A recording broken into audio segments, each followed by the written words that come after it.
Bismillahirrahmanirrahim. Assalamualaikum warahmatullahi wabarakatuh. Alhamdulillah, segala puji bagi Allah yang maha pengasih dan maha penyayang, yang membalas doa hamba-hambanya apabila kita berdoa dan mengingatnya. Pertama-tama, marilah kita panjatkan puja dan puji kehadiran Allah Subhanahu wa ta'ala, yang mana telah mempertemukan kita dalam keadaan sehat wal afiat. Salawat serta salam tak lupa mari kita junjung tinggi kepada baginda Muhammad sallallahu alaihi wasallam bersama ahlul baitnya, juga kepada guru-guru kami, orang tua kami, saudara kami, pemimpin-pemimpin kami, muslim dan muslimat yang terdahulu juga yang akan datang.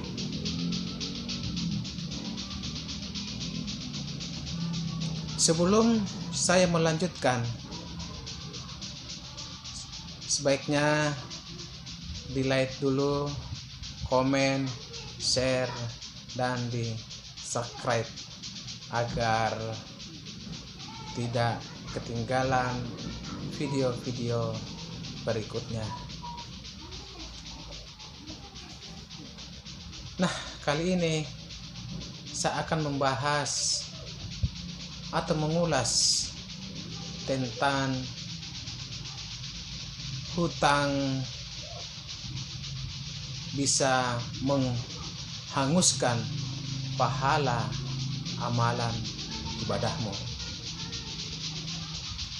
Saudaraku yang dirahmati oleh Allah Subhanahu wa ta'ala, siapapun umurnya mempunyai permasalahan ekonomi, ada yang bisa mengatasinya dengan baik tanpa membebani orang lain, tapi banyak juga yang mencari solusinya dengan berhutang pada yang lebih mampu. Bahkan tidak jarang mengambil kredit bank, dan ini bentuk hutang piutang yang lazim dilakukan. Tapi bagaimanakah adabnya? Nah, kali ini saya akan mengulas beberapa yang kami ketahui.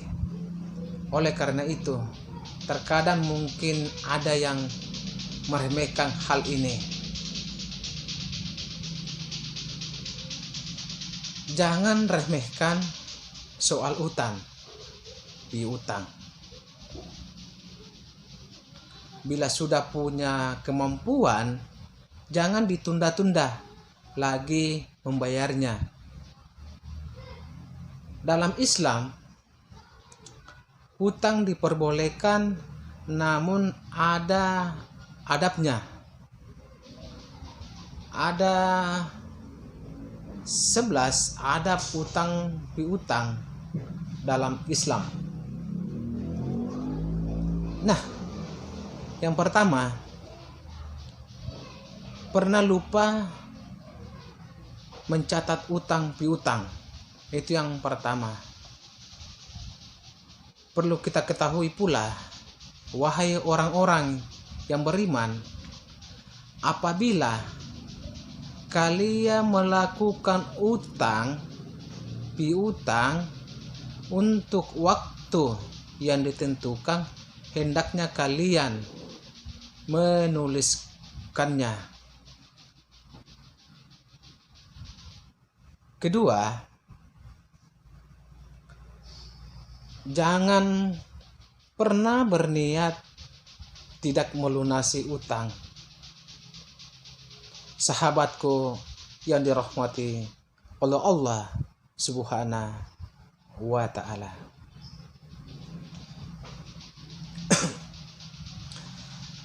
Siapa saja yang berutang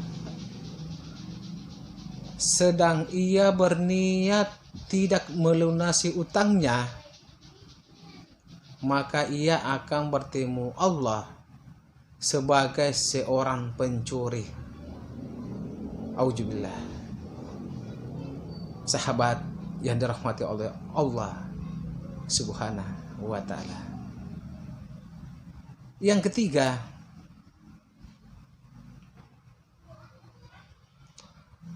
punya rasa takut jika tidak dibayar, karena alasan dosa yang tidak diampuni dan tidak masuk surga. Semua dosa orang yang mati syahid diampuni, kecuali kita perlu ketahui persis seperti apa yang namanya utang. Jadi semua dosa orang yang mati syahid diampuni, kecuali adalah utang. Saya akan memperingkas satu demi satu, karena kalau saya membahas ini kan panjang. Jadi saya coba menelisir saja, memperpendek saja ya. 4. Jangan merasa tenang kalau masih punya utang. Sahabatku yang dimuliakan oleh Allah Subhanahu wa ta'ala. Barang siapa mati dan masih berutang 1 dinar atau dirham, maka utang tersebut akan dilunasi dengan diambil amal kebaikannya.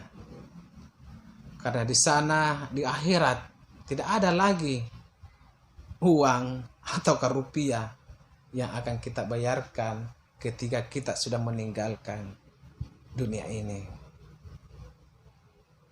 Yang kelima,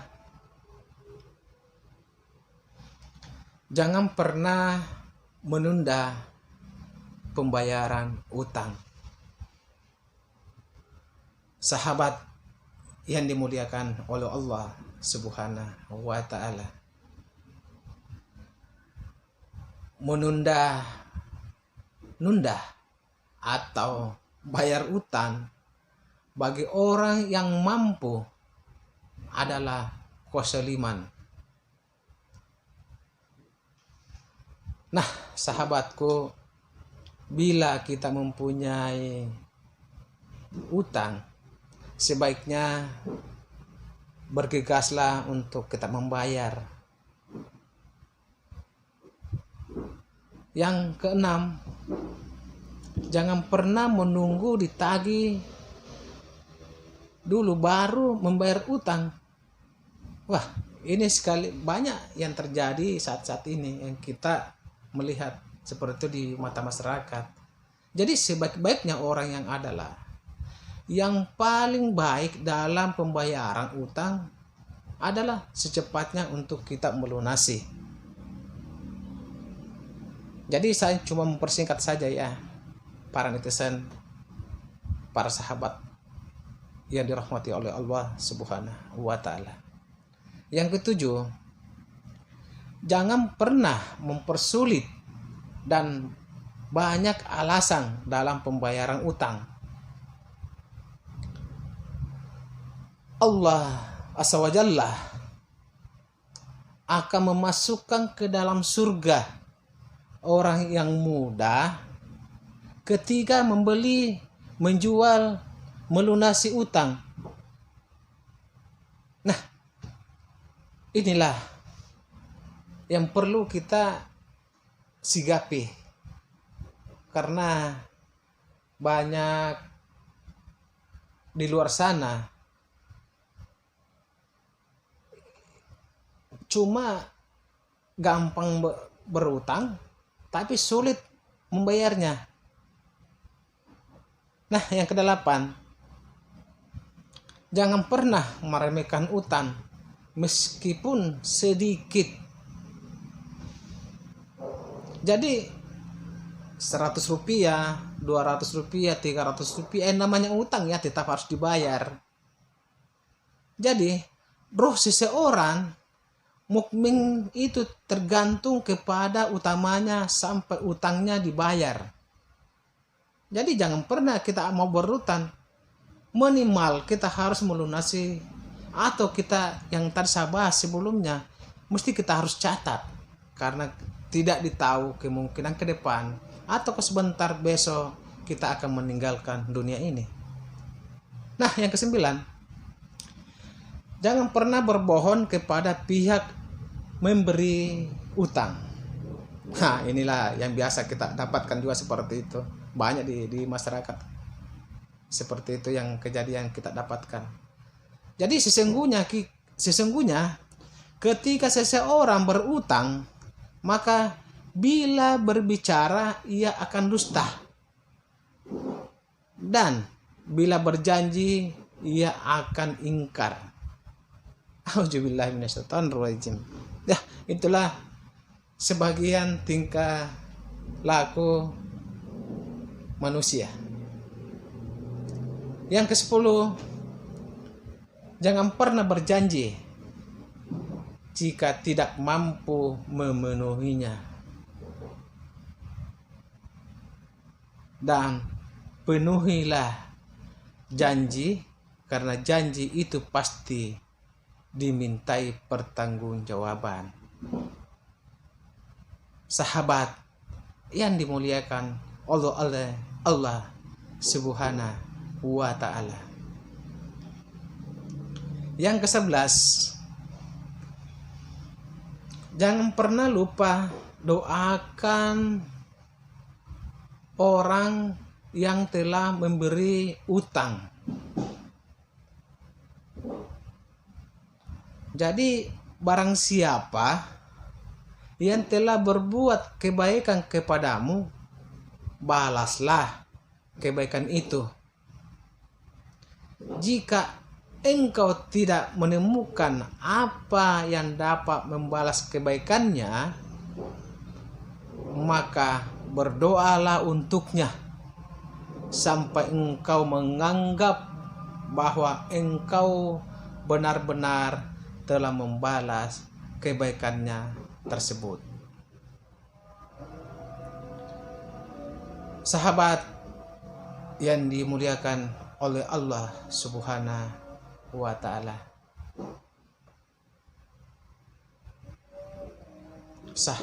semoga bermanfaat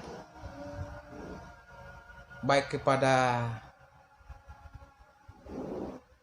teman-teman maupun dari saya pribadi. Demikian kiranya yang bisa saya sampaikan. Kurang lebihnya saya mohon maaf jika ada salah kata yang terucap, dan atas perhatiannya saya ucapkan terima kasih yang sebesar-besarnya. Akhir kata saya ucapkan wassalamualaikum warahmatullahi wabarakatuh.